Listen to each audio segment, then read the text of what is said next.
Petronas lawan Petrus. Isu panas pada kali ini adalah melibatkan Petronas dan Petrus sekali lagi, yaitu di antara Kerajaan Negeri Sarawak dengan Persekutuan. Jadi apa yang terjadi sebenarnya? Mari kita saksikan video di atas dahulu. Perdana Menteri menzahirkan keyakinan tinggi sebarang isu antara syarikat milik Kerajaan Sarawak Petros dan Petronas dapat dirungkai dengan berhemah. Datuk Seri Anwar Ibrahim berkata beliau akan mengadakan perbincangan segera dengan Premier Sarawak Tan Sri Abang Johari Tun Oping untuk memuktamadkan urusan membabitkan dua syarikat itu. Ia berdasarkan prinsip yang disepakati oleh mereka sebelum ini. Menerusi hantaran Facebook, Perdana Menteri memaklumkan perbincangan lanjut itu akan diadakan sekembali Tan Sri Abang Johari dari lawatan rasmi ke London. Buat sementara, atas dasar kepentingan bersama, Datuk Seri Anwar menggesa semua pihak menangguhkan apa jua tindakan atau mengeluarkan sebarang kenyataan. Beliau yakin perkara itu dapat ditangani menerusi wacana sihat dan bermakna. Kemarin, Petronas mengesahkan menerima notis daripada Kementerian Utiliti dan Telekomunikasi Sarawak berhubung operasi Petronas Carigali di Miri. Notis undang-undang itu mendakwa Petronas Carigali tidak mematuhi peruntukan pelesenan di bawah Ordinan Pengagihan Gas Sarawak 2016. Notis itu memberi Petronas Carigali tempoh 21 hari untuk mendapatkan lesen berkenaan atau berdepan penalti kewangan. Bagaimanapun, Petronas menegaskan anak syarikatnya itu mematuhi segala perundangan yang dikehendaki dalam menjalankan operasinya di Miri. Sementara itu, Tan Sri Abang Johari senada dengan keyakinan Datuk Seri Anwar bahawa urusan Petronas dan Petros dapat terus ditangani dengan baik. Berucap pada satu majlis di London, beliau berkata Kerajaan Sarawak dan Kerajaan Persekutuan komited untuk memutamatkan perkara itu. Beliau yakin perbincangan akan membawa hasil yang diharapkan berdasarkan pendekatan menang-menang. Tan Sri Abang Johari berkata fokus utama Kerajaan Sarawak adalah memperkukuh asas ekonomi negeri. Baiklah, apa yang kita dapat simpulkan di sini adalah Kerajaan Sarawak telah mendakwa satu syarikat petroleum Carigali yang mana mereka mengatakan yang syarikat ini telah melanggar undang-undang Sarawak lah tentang Carigali ataupun pembahagian itulah. Di dalam isu ini, Perdana Menteri kita sudah mengatakan kita akan berbincang cara baik, cara baik, menang-menang, win-win situation. Dan Premier Sarawak juga menyatakan kita akan berbincang secara win-win situation.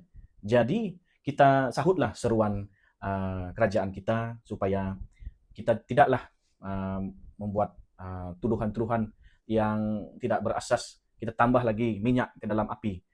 Tidak perlu semua itu. Kita hanya cuba mencari penyelesaian yang lebih elok. Ramai komen-komen netizen daripada Sarawak sendiri, daripada rakan di Semenanjung juga. Ada yang negatif, ada yang positif. Yang positif itu baguslah, sangat bagus. Terima kasih atas komen-komen yang positif sahaja.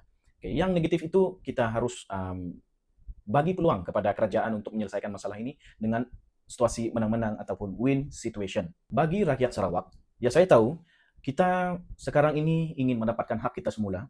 Kita inginkan minyak ini dari negeri kita, kita yang urus. Gas daripada Sarawak, kita yang urus. Fertilizer daripada Sarawak juga kita yang urus. Jadi kita faham kerana kita ingin memajukan Sarawak. Jadi ini bukanlah satu niat yang tidak elok. Namun kita haruslah juga bersandarkan dengan undang-undang. Ada undang-undang yang perlu kita patuhi. Karena kalau tidak ada undang-undang, kita akan bertindak secara sembrono sahaja. Tiada yang lebih hebat daripada undang-undang. Jadi undang-undang di sini kita boleh pakai undang-undang Persekutuan, kita juga boleh pakai undang-undang Sarawak ataupun Ordinan yang Sarawak ada. Jadi sebab itulah Kerajaan Persekutuan dengan Kerajaan Sarawak ingin mencari jalan tengah ataupun win-win situation supaya kedua-duanya menang.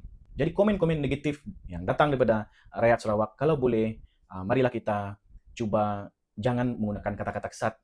Ya memang saya tahu kita ingin menuntut hak kita, tetapi ada cara yang lebih baik. Jadi biarlah komen kita itu yang positif, membina dan menyokong apa saja tindakan Kerajaan Sarawak yang akan mendatangkan kebaikan kepada kita orang Sarawak, kita sokong saja. Namun komen-komen kita itu biarlah kita kawal, sebab Perdana Menteri kita dengan Premier Sarawak juga meminta agar kita untuk jangan membuat apa-apa spekulasi awal.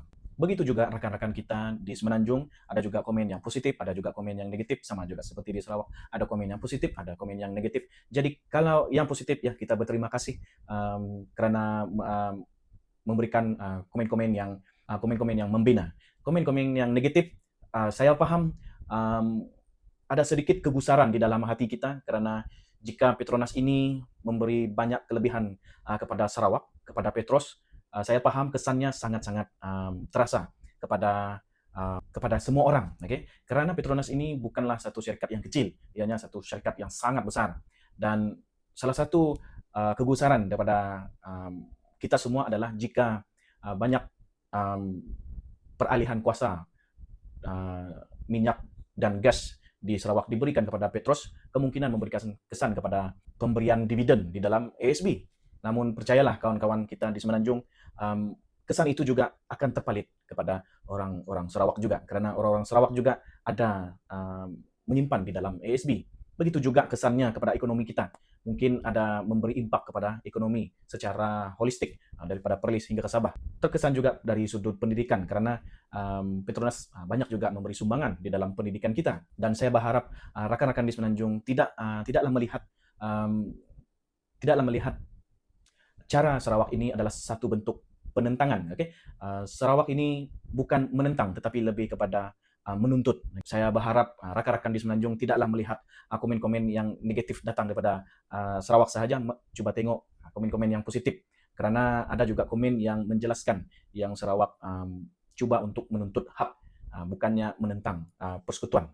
Saya sangat terharu dengan komen-komen daripada rakan Semenanjung yang mengatakan bolehlah beri kepada Sarawak kerana Sarawak ingin membangunkan negerinya, ingin memajukan Sarawak itu sendiri. Mungkin tidak asing bagi kita pernah mendengar kata-kata seperti orang Sarawak masih lagi tinggal di atas pokok, orang Sarawak masih lagi melalui sungai menggunakan rakit, orang Sarawak masih lagi menggunakan pakaian tradisional, masih lagi menggunakan cawat. Sarawak tidak maju, Sarawak adalah negeri miskin, pendidikan Sarawak agak ke belakang. Jadi bagi saya ini adalah mungkin sebahagiannya ada sedikit ejekan, tetapi mungkin sebahagiannya adalah simpati dan empati. Jadi saya berterima kasih kepada rakan-rakan Semenanjung yang simpati dengan Sarawak. Dan mungkin kerana itulah Sarawak ingin menuntut sedikit hak untuk memajukan supaya tidaklah Sarawak tinggal lagi di atas pokok, tidak lagi melalui sungai menggunakan rakit, tidak lagi menggunakan pakaian tradisional ataupun cawat. Jenaka saja. Tapi kalau simpati hanya sekadar simpati, tetapi tidak ada empati, macam tidak akan kemana-mana lah. Jadi sebab itu mungkin kerajaan Sarawak ingin cuba menuntut hak yang sememangnya dari dulu sepatutnya sudah dapat. Jadi marilah kita bersama-sama, rakan-rakan daripada Semenanjung, rakan-rakan daripada Sarawak, cubalah kita tidak mencari perbezaan, marilah kita mencari persamaan. Kita selesaikan masalah ini dengan cara seperti kata Perdana Menteri kita, win-win situation. Kita beri kepada kerajaan kita untuk menyelesaikan masalah ini, kita tengok dan lihat. Jadi apa pendapat anda? Adakah syarikat anak syarikat Petronas iaitu Petroleum Carigali Petroleum Sdn Bhd, adakah mereka sememangnya telah melanggar Undang-Undang Sarawak ataupun macam mana? Boleh tulis pendapat anda di ruangan komen di bawah.